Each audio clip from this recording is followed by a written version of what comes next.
भाई साहब हनुमान जी बेनीवाल।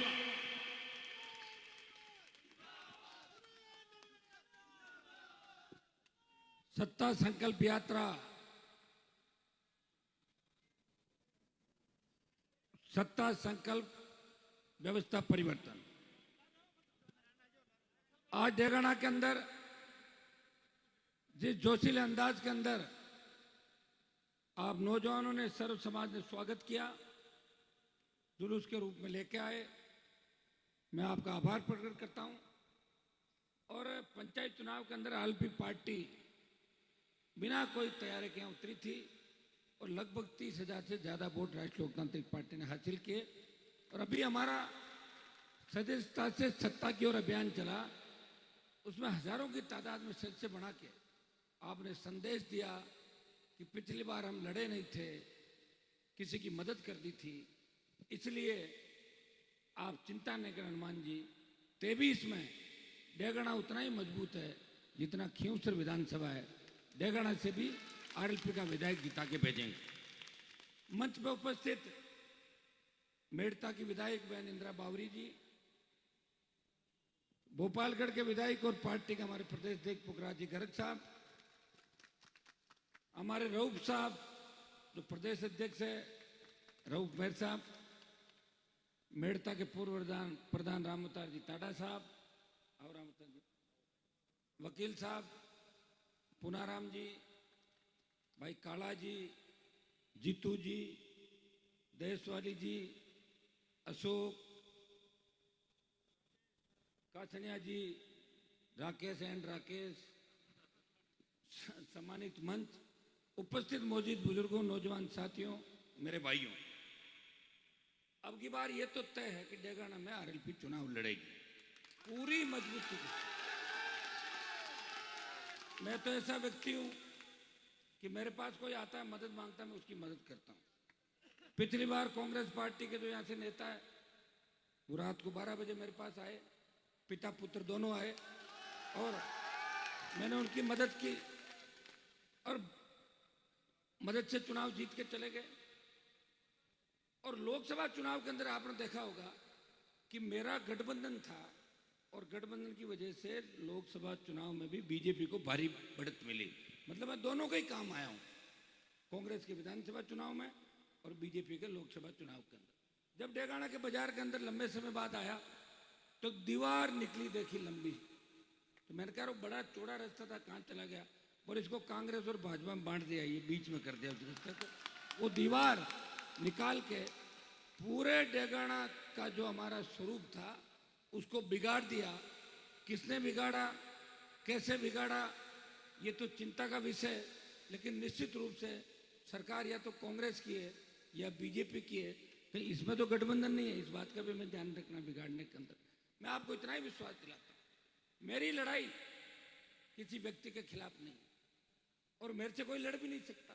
अगर मेरे से लड़ने की हिम्मत हो तो दूसरे इलाकों में जाके शरण नहीं लेते।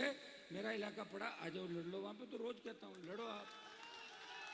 जब व्यक्ति दूसरे इलाके में जाके शरण ले लेता है और काम पड़ने पे हाथ जोड़ लेता है तो उस व्यक्ति का कोई खतरा नहीं दुनिया में। सुन लो मेरी बात, कमजोर को कोई नहीं मारता, कमजोर तो अपना मरा होता है, जिसका स्वाभिमान मर गया अपना मौत हो गई उसकी।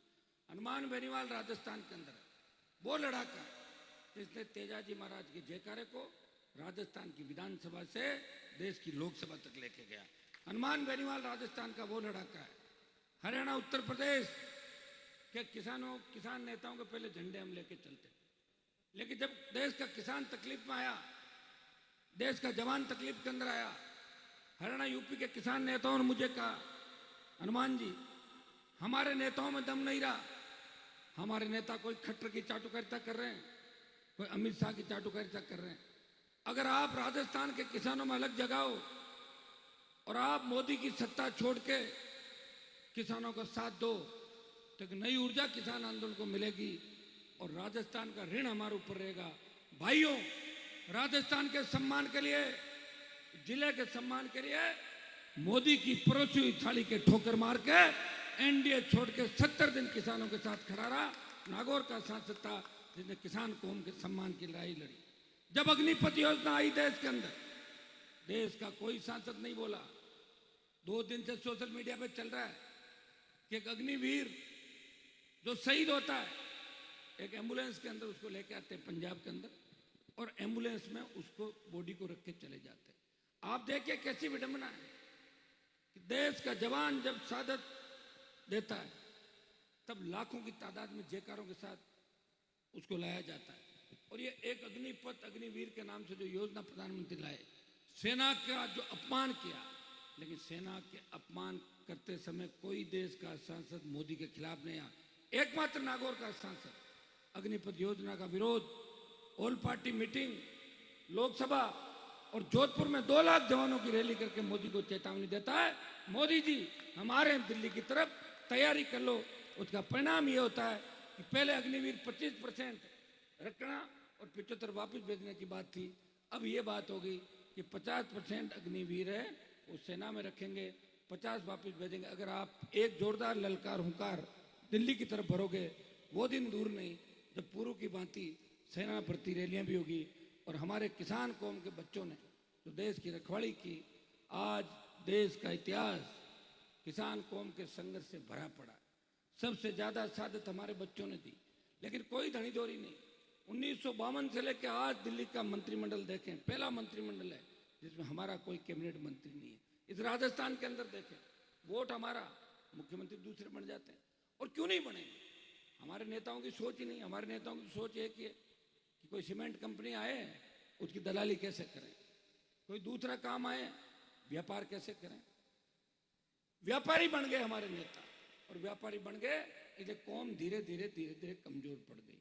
मुझे धन्यवाद दो कि मैंने नौजवानों के अंदर ऊर्जा भरी, बहुत ताकत दी और ये झंडा दिया। ये झंडा आप राजस्थान के अंदर कहीं भी लेके किसान खड़ा हो जाए, हिम्मत है कोई झंडे की तरफ देख ले, न तो मोदी की सरकार देख सकती, न राजस्थान की सरकार देख सकती।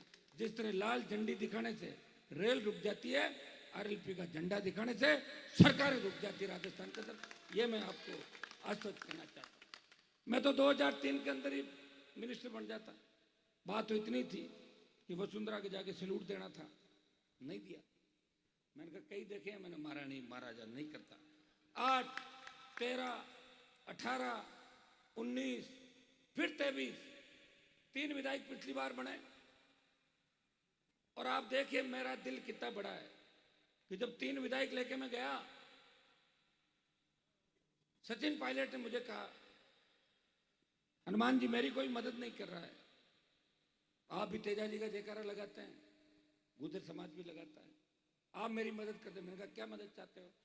कि आप एक बयान दें कि मेरे 3 विधायक पायलट के साथ हैं, अगर कांग्रेस पायलट को सीएम बनाती है। मैंने कहा चिंता मत करो, अखबार वालों को मेरे घर भेज दो।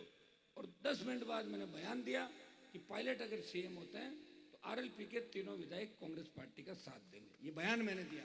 ये हिम्मत अगर राजस्थान में किसी में, हनुमान बेनीवाल आरएलपी के विधायक को धन्यवाद दूंगा। मेरे 3 विधायक को मैं लोकसभा चला गया, मुझे बड़ी चिंता थी, पीड़ा भी थी, विधानसभा छूट गई। मुझे रोज लगता था मेरे विधायक कमजोर नहीं पड़ जाएं, लेकिन मजबूती के साथ 3 विधायकों ने, इंदिरा बावरी का भाषण भी आपने सुना होगा, पुखराज जी जब उपचुनाव था, छोटा भाई जीत के आया, तब पूरी राजस्थान की सरकार वहां थी खींवसर के अंदर। आपने देखा होगा कि खींवसर की मजबूत जनता, किसानों ने गहलोत वर्सेज हनुमान का चुनाव बना के अशोक गहलोत का बोरिया बिस्तर उपचुनाव का समेट के वापस भेज दिया था। इस राजस्थान में 7 उपचुनाव हुए, 7-8 उपचुनाव हुए, एक में बीजेपी जीती, एक में आरएलपी, और 6 कांग्रेस जीती।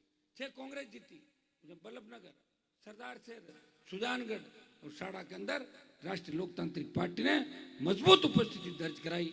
ये रिजल्ट आपके सामने है। एक व्यक्ति अपने कुनबे को बढ़ाता है, 3 विधायक से 1 सांसद, 5 प्रधान, 1 म्युनिसिपलिटी का चेयरमैन, 100 से ज्यादा 125 पंचायत समिति मेंबर, 20 से ज्यादा जिला सदस्य और कई वार्ड मेंबर उपचुनाव में उपस्थिति, अकेला लड़ रहा है और कटोरा लेके भीख भी नहीं मांग रहा है। कोई नहीं कह सकता चंदे की रसीद काट दी। कोई कह रहा है मुझे कि हनुमान जी ने चंदे की रसीद किसी काटी। मेरे घर कोई रोता हुआ आता है, वो हंसता हुआ जाता है। आपके नेताओं को उल्टा है, अगर हंसता हुआ चला जाए उसकी जेब काट लेंगे, वो रोता है वापिस जाएगा वहां। अरे राम रे बचाए लो बचाए लो। और कई तो हंसते हुए रोते हुए जाते हैं, कई वापस ही नहीं आते। ये भी देखा होगा आपने, जो इनको ढूंढ रहे हैं। ये हालत आपके नेताओं की है, ये हालत इस नागौर के उन नेताओं की है जिन्होंने किसान राजनीति के रूप में ठगी करी। आज से 60 साल पहले अगर इंदिरा गांधी नहर का सिंचाई का पानी डेगाना नागौर खींवसर की धरती पे आ जाता तो हमारे बच्चों को भी गुजरात महाराष्ट्र में कमा के खाने के लिए जाना पड़ता। मैं जब सूरत गया, अहमदाबाद गया, डेगाना का बहुत बड़ा वर्चस्व है, वहाँ बहुत बड़े बिजनेस करने वाले लोग हैं, मुझे बुलाते हैं डेगाना, खींवसर, जोधपुर, बाड़मेर। लेकिन वो इसलिए गए कि हमारे यहाँ खेती के अंदर कुछ भी नहीं होता है। अब तो जमीनों की जो जोत थी, किसी के 200 बीघा थी, 4 भाई थे, पोते, वो तो हो गई 10-10, 20-20, 25-25 बीघा के अंदर जमीन उपजाऊ नहीं। आपने अपने दम पे तेजा जी के जयकारे के साथ आप आगे बढ़े हो, किसी नेता का सहयोग नहीं है। और नेता किसको कहते हो आप? नेता वो होता है जो सड़क पर लड़ता है। आपके 90 से लेकर अभी तक का मैं बता दूं इतिहास, 10 और 33 साल के अंदर कांग्रेस के जो विधायक रहे लंबे समय तक, 5 बार भी विधानसभा के अंदर इलाके के लिए नहीं बोले, 5 बार भी नहीं बोले विधानसभा में। बीजेपी वाले सत्ता के अंदर थे, एक बार विपक्ष में थे, कोई भूमिका ज्यादा उनकी भी अच्छी नहीं। लेकिन ये दुर्भाग्य, एक खींवसर का विधायक था, वो लोकसभा के अंदर दिल्ली गया और वो लोकसभा में बोला ही नहीं, वो देश के 10 सांसदों के अंदर मजबूती के साथ अपनी उपस्थिति दर्ज कराई कि देश के टॉप 10 के अंदर किसान की कोई बात करता है, वो नागौर का सांसद है, वो वीर तेजा जी महाराज का भक्त है। भाइयों, अब के ये तय है कि डेगाना के अंदर ऐसा उम्मीदवार आएगा जिसके बारे में आपने कल्पना भी नहीं की होगी, और जिसका सोचा भी नहीं होगा, और वो आएगा, आते ही कांग्रेस थर्ड चली जाएगी। मुकाबला भारतीय जनता पार्टी आरएलपी का डेगाना के अंदर, मैंने पहले ही कहा था कि कांग्रेस को आपने क्या नहीं टाबर गांव में कि वो थर्ड आएगा, फर्स्ट सेकंड थर्ड, तो थर्ड करा के भेजूंगा। और जो बात खींवसर की कर रहे हैं ना, तो वहां तो जमानत जब तैयार है भेज दो किसी पे, तो जमानत ही नहीं बचा पाई पार्टी। एक बार नहीं भाई, 8, 13, 14 लोकसभा निर्दलीय, 18, 19 फिर उपचुनाव, आ जाओ ना, कौन मना कर रहा है? छोड़ के भाग गए सारा इलाका, वोट पड़ रहा वहां डेगाना में। शरण ली में धन्यवाद दूंगा डेगाना के लोगों को कि आपने शरण दी उन लोग। पहले के जमाने के अंदर कहते थे कि जो शरण देता है वो बड़ा होता है। डेगाना को धन्यवाद कि भगोड़ों को शरण दी आप, और आपने शरण देकर उनको जिंदा रखा। बदले में आपको क्या मिला? न विकास हुआ और न कुछ हुआ, विनाश जरूर हुआ। यहाँ पे, यहाँ जो मजबूत राजनेता उभर के आते, कुछ किसान के बेटे उभरते, कुछ विधायक बनते, कुछ आगे जाते, उनको नहीं जाने दिया। और मेरी बात अगर नहीं मानो तो डेगाना के वर्तमान प्रधान जी के कान में जाके पूछ लेना इस राज्य में उनके साथ क्या हुआ था, खुद ही बता। ये मैं नहीं कह रहा हूं, कान में बात करना, ठीक है? और हमारा देखिए, नेताओं का कई बार बयानबाजी होती है, करती है, लेकिन मैं आपको बता दूं, मैं मेरे बयान से कभी नहीं बदलता। और मेरी अगर कोई मदद करता है, मैं लाख लोगों के बीच कह सकता हूं उसने मेरी मदद की। मैं जिनकी मदद करता हूं वो लोग समय समय पर जब बदलते हैं, जिसको जिताने की बात करते हैं, लोकसभा चुनाव में उसको हराने के लिए रात को मेरे से मीटिंगें करते हैं कि कैसे हारे हैं, और अब एकदम चिंता आ गई, अब जागृति आ गई, पता नहीं कौन सा सपना आ गया। ऐसी बातों में कुछ नहीं पड़ा। अब लोग होशियार है, बदलाव चाहते हैं, और ये बदलाव तय है। और अभी तो मेरे को तो ये लगता है कि ये भी तय नहीं है, कहीं ऐसा नहीं कि जो कांग्रेस की टिकट मांग रहे हैं वो बीजेपी से ले ले, और जो बीजेपी मांग रहा है कांग्रेस से ले ले। कोई भरोसा नहीं डेगाना का। डेगाना संशय में रहता है, पता नहीं क्या हो जाए डेगाना का। फिर भी जो भी होगा ठीक होगा, हमें लड़ना है, प्रयास करना है। और राजस्थान में जो 90 लाख नया वोट जुड़ा है, वो 90 लाख नया वोट इस राजस्थान की दिशा और दशा तय करेगा। 90 लाख में से आप जोड़ लें 80% पोलिंग होगी, और उसका 70% भी अगर आरएलपी को मिल गया, जो पहला वोट करेगा राजस्थान के अंदर, वो वोट करेगा भ्रष्टाचार के खिलाफ। बेमुक्त अपराध मुक्त राजस्थान कौन बनाएगा? पेपर लीक की घटनाओं पे कौन अंकुश लगाएगा? कौन बजरी माफिया का इलाज राजस्थान के अंदर करेगा? कौन कर्ज मुक्त किसान करेगा? कौन जवानों को रोजगार दिलाएगा? कौन बहन बेटी अबला की इज्जत बचाएगा? किसका शासन आने से गुंडे अपराधी राजस्थान छोड़ के भाग जाएंगे। वो ऐसी व्यवस्था राजस्थान के अंदर चाहेगा, और ऐसी व्यवस्था अगर राजस्थान में कोई ला सकता है, वो राष्ट्रीय लोकतांत्रिक पार्टी ऐसी व्यवस्था राजस्थान के अंदर ला सकती है। भाइयों, मुझे देखिए, दिल्ली के अंदर मोदी से लड़ रहा हूँ, स्टेट में गहलोत से लड़ रहा हूँ, पायलट से दोस्ती थी, वो भी रूट के चले गए अलग, झगड़ा में गहलोत से नहीं कर पाए, गहलोत की छतरी के नीचे चले गए। लेकिन हनुमान बेनीवाल की लड़ाई जारी है, और मेरी लड़ाई किसके पीछे? आपके लिए। आपकी ताकत ही मेरी ताकत है। मुझे अगर सत्ता में शामिल होना होता, कभी का हो जाता। अब होना चाहूँ, सत्ता मेरे इर्द गिर्द घूमती है 15-20 साल से लगातार। आओ हनुमान जी, आधी अधूरी सत्ता के अंदर आ जाओ। मैं कहता हूँ आधी अधूरी सत्ता में नहीं आऊँगा, मैं पूरी सत्ता लूँगा। पूरी सत्ता किसान के बेटों को कैसे मिले, ये हनुमान बेनीवाल राजस्थान के अंदर चाहते। पिछली बार मैंने एक मदद नहीं की, कम से कम 20 जगह मदद की थी लोगों की। उसकी वजह से कई मंत्री बन गए, कई विधायक बन गए, कई गलतफहमी हो गई। अब की बार 23 के अंदर जब मतगणना हो, 10:30 से 11 बजे तक देखना कितने निकल के भागते हैं, कितों के पैरालिसिस होता है, कितों की आवाज़ चली जाती है। 10:30 से 11 बजे तक हो जाएगा। अब की बार मदद होगी राजस्थान के जवान किसान। आपकी उम्मीद जो आपकी है कि हमें इस राजस्थान की सत्ता पर कब्जा करना, कब्जा करने के लिए आरएलपी इस बार हर सीट पे उम्मीदवार लड़ाएगी। लोग कह रहे हैं आपके लड़ने से किसको फायदा है, किसी को फायदा नुकसान जो होगा देखा जाएगा। हमें राजस्थान में लड़ने से इस राजस्थान की जनता को फायदा है। देश में एक बात चलेगी, ये वही राजस्थान है जहाँ एक रोटी को एक बार इधर से सेकते हो और एक बार इधर से सेकते हो। कांग्रेस बीजेपी, एक नया दल राजस्थान के अंदर आया, जिसने नई उम्मीद राजस्थान के अंदर जगाई, जिसने नए दूसरे दलों को तैयार किया राजस्थान के अंदर। वो सारे नए दल अगर साथ खड़े हो जाएं तो हम 1.5 करोड़ से ज्यादा वोट लेते हैं। एक बार विश्वास दिलाता हूँ, डेगाना की सीट अब अगर आप निकाल के दोगे तो राजस्थान में अकेली राष्ट्रीय लोकतांत्रिक पार्टी 1 करोड़ से ज्यादा वोट राजस्थान के अंदर लेगी। ये मैं विश्वास के साथ आपको बीच कहता हूँ। मैं ऐसे ही नहीं कह रहा हूँ, मैं ऐसे ही नहीं घूम रहा हूँ। मैं इस राजस्थान के गांव गांव ढाणी ढाणी घुमा हूँ। 200 विधानसभा क्षेत्रों के अंदर उठा के पूछ रहे हैं किसमें किसके कितने वोट आएंगे, कैसे आएंगे। ये तो जानकारी और हमारे पास क्या है भाई, ये तो है ही सारा आपके सामने। 25 सालों का संघर्ष, कॉलेज विश्वविद्यालय की राजनीति से विधानसभा लोकसभा का सफर, पार्टी बना के इस राजस्थान के लिए जो कहते थे सेंट्रल हॉल में लोकसभा के एमपी हमें कि राजस्थान में कहाँ पार्टी बन सकती है, वहां तो कुछ हो ही नहीं सकता। हमारे रामदास जी टाटा प्रधान जी बैठे हैं, हम साथ थे बीजेपी के अंदर एक जमाने के अंदर। मैं हमेशा क्रांतिकारी बात करता था, ये सोचते थे देखते थे कि रामनिवास जी कांग्रेस छोड़ के हमारे साथ आए पादू वाले आरएलपी के अंदर। तो इन्होंने देखा नजदीक से, रिया के अंदर कॉलेज खोलने की बात थी। रामनिवास जी 150 लोगों को लेकर मेरठ कॉलेज के कार्यक्रम के अंदर आए कि साहब आपके खींवसर में कॉलेजें खुल रही है। मैंने कहा राज तो मेरा नहीं है, लेकिन मैं कागज लिखता हूँ, डरता हुआ गहलोत कॉलेज खोल देता है। ये कल हनुमान बेनीवाल की सभा हुई थी डेगाने में, इसके लिए मेरा वीडियो 2 नंबर आज जारी कर रहा हूँ।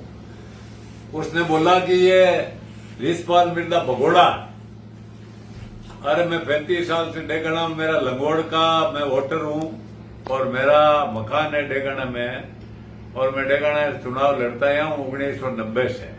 मैं कैसे भगोड़ा हो गया? भगोड़ा तो तू है, अरे तेरा गांव है उसमें, बंड गांव किसमें है? नागौर कॉन्स्टिट्यूंसी में। और तू चुनाव लड़ता है खींवसर में, भगोड़ा तो तू है। और एमपी चुनाव में तू हनुमान बेनीवाल जब गठबंधन करके वहां पीसी करके सीधा मेरे घर आया था और मेरी और मेरी घरवाली के पैर पकड़ के बैठा था कि जब तक आशीर्वाद नहीं मिलेगा तब तक उठ के नहीं जाऊंगा, मेरी मदद करो। और तेरी मदद की हमने, इसके कारण तो बीजेपी से गठबंधन हो गया जब जिंदा रह गया नागौर जिले में, नहीं तो अब की बार तेरे को पता चलेगा चुनाव क्या होता है। अब जब बोलने की बारी आती है तो 302 की बात तो नहीं कहते आप लोगों को कि भाई रिस्पाल मिर्दा ने मेरे को बचाया था 302 के मुकदमे से, ये बात तो नहीं बोलते हो। मैं उस समय श्रावणलाल जी, मैं गए थे डीजी साहब के पास, शांतनु कुमार जी के पास, भैरव सिंह जी नेता प्रतिपक्ष थे, अशोक जी गहलोत साहब चीफ मिनिस्टर थे। तेरे को 302 में से निकलवाया जब तू चुनाव लड़ने काबिल हुआ, और तू बोलता आरएलपी ये नेता बनाने की फैक्ट्री है। आरएलपी सिर्फ और सिर्फ नौजवानों को मुकदमे लगवाने की फैक्ट्री है तेरे पास, और अनैतिक काम, अवैध धंधे, अवैध कार्यों की फैक्ट्री है तेरे पास, और कुछ नहीं तेरे पास। और ये जगदीश बिडिया सर जो तेरे खास व्यक्ति थे, उनके ऊपर तूने मुकदमे करवाए झूठे और उनको फंसाया। तू जनता का ये दबाकर उनको उनके पक्ष में रख सकता है क्या तेरे पास? इसलिए तू जो बातें कहेगा उस हर एक बात का जवाब रिछपाल मिर्जा तेरे को देगा। और मैं जाट समाज में हर जगह जाऊंगा और जाट समाज के लोगों से कहूंगा कि तू ऐसे काम करता है। डंगाबाज में बद्रीकांड क्यों हुआ भाई? सारे लोगों को तू ले गया था वहां रिया में, और ये कांड हुआ है डंगाबाज का। एक लड़का नौजवान मर गया और तेरी वजह से मरा। और कितने लोगों को मरवाएगा अरमान बेनीवाल, ये ध्यान कर। और अब की बार जो भी बात तू कहे मंच से कहना, मैं उसका जवाब देने के लिए तैयार हूं। मैं डरने वाला नहीं हूं। आमने सामने बैठ के मेरे से बहस कर लेना। अरमान बेनीवाल जाटों के लिए क्या किया, रिछपाल मिर्जा परिवार ने। तू परशुराम जी बदेना के लिए कहता है टोपी कहाँ रखते थे? कितनी ऊंची बात करता है। टोपी वो सर पे रखते थे और कहाँ रखते थे? अब की बार राजस्थान के जाट तेरे को देख रहे हैं, और हर जितने भी जाट है राजस्थान में सबके यहाँ जाऊंगा कि भाई ये तेजाजी से बड़ा नेता है, इसका फैसला आप करो। और जहां कहीं जाटों की मीटिंग होगी वहां रिछपाल मिर्जा जाएगा। अरमान बेनीवाल तू आ जाना मेरे सामने, आमने सामने वहां बहस करेगा। धन्यवाद।